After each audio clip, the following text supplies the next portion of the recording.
बिस्मिल्लाहिर्रहमानिर्रहीम। मोहतरम नाज़रीन, अस्सलामु अलैकुम। ये हमारा तीसरा एपिसोड है और आज हम आपको जो है वो अल्फ़ाबेट्स ऑफ अरबिक कितने फॉर्म में आता है, यानी एक शुरू में आता है तो कैसे इस्तेमाल होता है, बीच में आता है तो कैसे इस्तेमाल होता है और आखिर में आता है तो कैसे इस्तेमाल होता है। ठीक है, ये पढ़ाने जा रहा हूँ। बहुत ही इम्पॉर्टेंट सबक है, ये बहुत अहम है। अगर आपने इसे सीख लिया तो फिर आप यकीन जानिए कि अरबी की कोई भी चीज़ पढ़ने में, रीडिंग में कोई दिक्कत नहीं होगी आपको। ये बहुत ही इम्पॉर्टेंट चीज़ है जो मैं आपको बढ़ा रहा हूँ। ये आप अपने स्क्रीन के ऊपर देखिए, मैंने एक प्रोफार्मा आपके सामने तैयार करने की कोशिश की है और ये अगर आपको आ गया तो फिर आप कुरान पढ़ना शुरू कर रहे हैं। ये मैं आपके सामने लिख रहा हूँ असली शक्ल, ये अल्फ़ाबेट्स हैं। ओके, ये अल्फ़ाबेट्स आपके सामने लिखे हुए हैं। उसके बाद मैंने लिखा है इब्तिदाई यानी फ़र्स्ट फॉर्म, यानी शुरू में जब आएगा तो कैसे आएगा, दरमियानी यानी सेकंड फॉर्म, बीच में आएगा तो कैसे आएगा, इंतहाई यानी आखिरी थर्ड फॉर्म, और आखिर में आएगा तो कैसे आएगा। ठीक है, तो ये असली शक्ल है, इसमें कोई चेंज नहीं होना है। ये मैं इब्तिदा में जब अलिफ आता है तो कैसे आता है, अलिफ इब्तिदा में बिल्कुल इसी तरीके से आता है, कोई तब्दीली नहीं। ठीक है, उसके बाद दरमियान में आएगा तो थोड़ा सा ये ऐसे हो जाएगा, यानी यहाँ एक शोशा थोड़ा सा बढ़ जाता है ताकि इधर से चीज़ मिल सके। ठीक है, आखिर में भी ये ऐसे ही रहता है, ये ज़रा सा शोशा मिल जाता है ताकि इधर से कोई चीज़ मिल सके। ठीक है, अब देखें यहाँ पर है, ये है बे उर्दू में, मगर मैं बोल रहा हूँ बा, और मैं कुछ चीज़ें जानबूझकर भी बहुत ज़्यादा अरबी उसमें नहीं आना चाहता हूँ ताकि आपका जो ऑलरेडी कॉन्सेप्ट है वो गड़बड़ ना हो। इसलिए कि आपने हमेशा जो है वो बे पढ़ा है, मैं अभी अगर बा करने लगूँ तो वो दिक्कत हो जाएगी और जो मैं सिखाना चाह रहा हूँ वो सिखा नहीं पाऊँगा। तो मेरी कोशिश ये है कि जो आपका कॉन्सेप्ट पहले से बना हुआ है वो गड़बड़ ना हो। तो ये बे आप इसे माने, मगर ये जब शुरू में आता है तो ये आधा लिखा जाता है ये, और ये जब बीच में आता है सेकंड फॉर्म में तो ऐसे शक्ल हो जाती है, आखिर में आता है तो ये ऐसे शक्ल हो जाती है। ठीक है, अब देखें आप, इसमें नुक्तों का खेल है। अब जिसे बा आ गया तो उसे जो है ता भी आ गया, उसे सा भी आ गया। ठीक है, अब इसी पे आप नुक्ता ये हटा के ऊपर दो नुक्ते लगा देंगे तो ये ता हो जाएगा। ये यहाँ से बे का नुक्ता हटा के हम ऊपर दो नुक्ते लगा दे रहे हैं, ये ता हो जा रहा है। यहाँ से ये नुक्ता हटा के यहाँ पर दो नुक्ते लगा दे रहे हैं, ये ता हो जा रहा है। ठीक है, इसी के तरीके से एक नुक्ता और यहाँ पे बढ़ा दे रहे हैं हम तो ये सा हो जा रहा है। यहाँ पर एक नुक्ता बढ़ा दे रहे हैं, सा हो जा रहा है, दरमियान वाला सेकंड फॉर्म वाला। उसके बाद ये आखिर में हमने एक नुक्ता यहाँ पर बढ़ा दिया तो ये आखिर वाला यानी इंतहा वाला थर्ड फॉर्म हो गई सा की। ठीक है, ओके, अगर आपने बा सीख लिया तो ता सीख लिया, ता सीख लिया तो सा सीख लिया, ये इतना हो गया आपका क्लियर। उसके बाद आप आइए जीम, ये जीम की असली शक्ल है। जीम जब शुरू में आता है तो इस तरीके से लिखा जाता है, यानी आधा लिखेंगे ये जीम। ठीक है, उसके बाद जब बीच में आता है तो ये ऐसे लिखेंगे जीम। जीम की पहचान ये है कि जीम के नीचे नुक्ता होता है। ओके, एक नुक्ता जीम के नीचे होता है।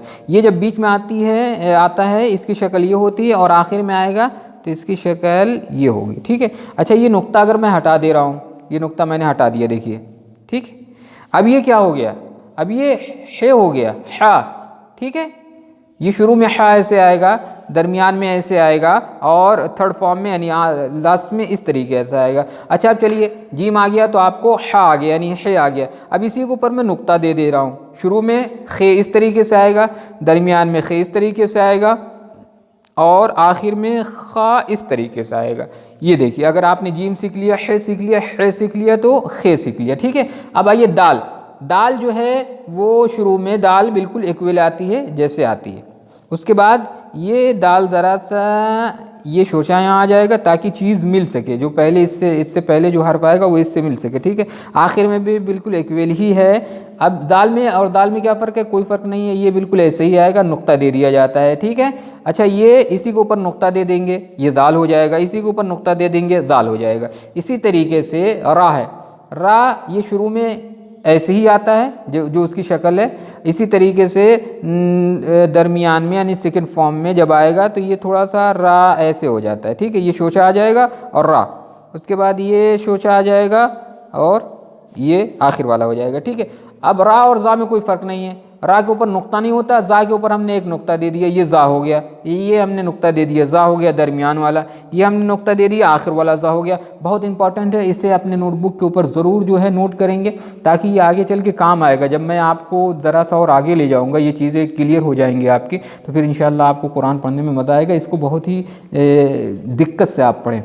ये देखिए सीन है अब जिस बंदे को सीन आ गई है उसे शीन खुद ब खुद आ जाएगी। ये सीन जो है शुरू में आएगा तो सिर्फ 3 शोशा रहता है, ये दरमियान में ज़रा सा शोशा यूँ रहेगा और ये 3 शोशा रहेगा, ठीक है, ज़रा सा इधर निकल जाएगा, ये आखिर में ये इस तरीके से आएगा 3 शोशा और ये, ठीक है, ओके। अब इसी के ऊपर हम नुक्ता दे देते हैं, ये शीन हो गया, ये दरमियान का शीन हो गया, नुक्ता दे दिया हमने, ये आखिर का शीन हो गया, ठीक है। इसमें ज़रा सा वक्त जो है वो 5 मिनट से ऊपर हो सकता है क्योंकि इसमें लिखना पड़ रहा है और जो है ये बहुत इंपॉर्टेंस है, पूरा पढ़ाना मुझे ज़रूरी है, वरना अगर ये मिस हो गया तो फिर आप दिक्कत में आ जाएंगे, ठीक है। तो ये शीन 3 नुक्ता ऊपर आ जाता है, शीन हो जाता है, दरमियान में शीन इस तरीके से आता है और आखिर में शीन इस तरीके से आता है। स्वाद शुरू में आता है तो ये आधा हो जाता है, ठीक है। अच्छा, ये स्वाद जब बीच में आता है यानी सेकंड फॉर्म में आता है तो ये ज़रा सा शोशा दीजिए और ये ऐसे हो जाएगी इसकी शक्ल स्वाद की।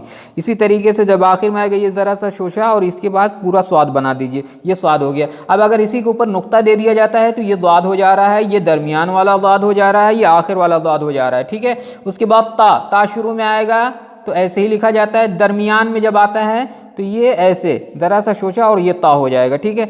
आखिर में लिखेंगे तो ये ज़रा सा शोशा दीजिए और ये तो बना दीजिए, ठीक है, ओके। अब इसी के ऊपर अगर हम नुक्ता दे दे रहे हैं तो ज़ा हो जा रहा है, यानी ज़ो, इसी के ऊपर नुक्ता दे दिया, दो हो गया, ठीक है। ये शुरू वाला है, ये दरमियान वाला है और ये आखिर वाला है। उसके बाद आयन देखिए बहुत तवज्जो से, आयन शुरू में आएगा तो ऐसे लिखा जाएगा, ठीक है, दरमियान में आएगा तो ऐसे लिखा जाएगा, आखिर में आएगा तो ऐसे लिखा जाएगा। अच्छा, अब इसी के ऊपर अगर हमने नुक्ता रख दिया तो ये गैन हो गया, यहाँ पर हमने रख दिया तो ये दरमियान वाला गैन हो गया, ये थर्ड फॉर्म हो गया गैन का, ठीक है, ओके। अब आ जाइए फ़ा शुरू में आएगा तो ये आधा लिखा जाता है और ऊपर नुक्ता दे दीजिए फ़ा, ये ज़रा सा शोशा बनाइए और ये ऐसे बना दीजिए, ये दरमियान वाला फ़ा हो गया, ये ज़रा सा बनाइए और इसको लंबा कर दीजिए, ये जो है आखिर वाला फ़ा हो गया। अब फ़ा और काफ में क्या फ़र्क है, बस यहाँ पर जो है ये बिल्कुल 2 नुक्ता दे दीजिएगा, काफ हो जाएगा, यहाँ पर 2 नुक्ता दे दीजिएगा, काफ हो जाएगा। ये जो लंबा है फे, बस इसी को आप गोल कर दीजिए, बनेगा ऐसे ही, इसको आप ऐसे करके गोल कर दो, ये काफ हो जाएगा, ठीक है।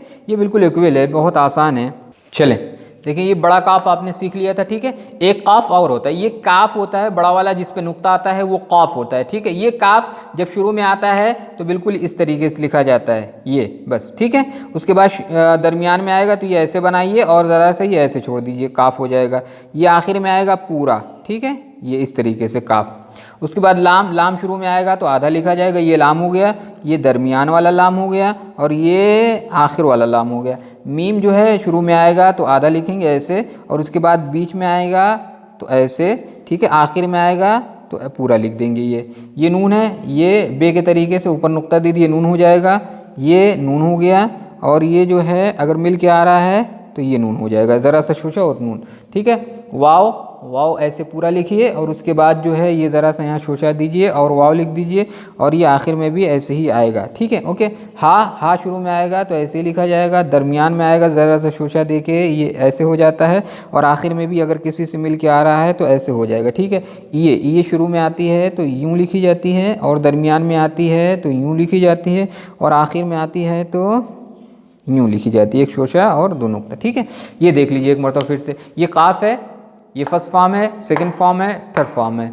लाम शुरू में आएगा, आधा लिखा जाएगा, दरमियान में इस तरीके से आएगा, आखिर में इस तरीके से आएगा। मीम शुरू में यूँ आएगा, दरमियान में यूँ आएगा, आखिर में यूँ आएगा। नून शुरू में यूँ आएगा और दरमियान में यूँ आएगा, आखिर में यूँ आएगा, ठीक है। ये वाव है शुरू का, ये दरमियान का है, ये आखिर का है। ये हा शुरू का है, ये दरमियान का है, ये आखिर का है। ये अगर शुरू में आती है तो हमेशा यूँ लिखी जाएगी, यूँ नहीं लिखी जाएगी, ठीक है। उसके बाद अगर दरमियान में आती है तो ये की शोशे बढ़ जाएंगे, इधर एक शुरू में और 2 नुक्ते नीचे दे दिया जाता है, ये आखिर में इस तरीके से आता है, ठीक है। ठीक है नाज़रीन, ये जो आपके सामने मैंने प्रोफार्मा रखा है ये अल्फ़ाबेट्स ऑफ अरबिक का प्रोफार्मा था, ठीक है। ये first form, second form, third form, यानी शुरू में हर्फ कैसे आता है, दरमियान में कैसे आता है और आखिर में कैसे आता है। आप यकीन जानो बहुत ही अहम चीज़ है ये जो मैंने आपको पढ़ाया। अगर आपने इसे सीख लिया इत्मीनान से, खूब मशक करिए, प्रैक्टिस करिए तो इंशाअल्लाह कुरान बहुत आसान हो जाएगा। और ये इस वीडियो में ज़रा सा वक्त ज़्यादा हो सकता है, उसके लिए हम माज़रत चाहते हैं और इंशाअल्लाह अगले वीडियोज़ में, अगले जो है एपिसोड में 5 मिनट से ज़्यादा इंशाअल्लाह कोशिश करेंगे कि नहीं हो। खुदा हाफिज़।